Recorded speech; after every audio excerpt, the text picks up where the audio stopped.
మరి ఇప్పుడు విగ్రహారాధనకు వ్యతిరేకం కదా సార్ క్రైస్తవం? ఎవరు చెప్పారంటే వ్యతిరేకమని?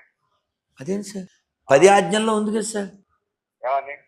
అంటే నేను తప్ప ఇంకెవరిని పూజించకూడదు, విగ్రహాల రూపంలో చేయకూడదు, విగ్రహారాధన చేయువాన్ని నరకానికి పంపించేస్తాను విగ్రహారాధకులు, అదంతా రాసి ఉంది కదా సార్ బైబిల్లో. అవునవును, ఓకే.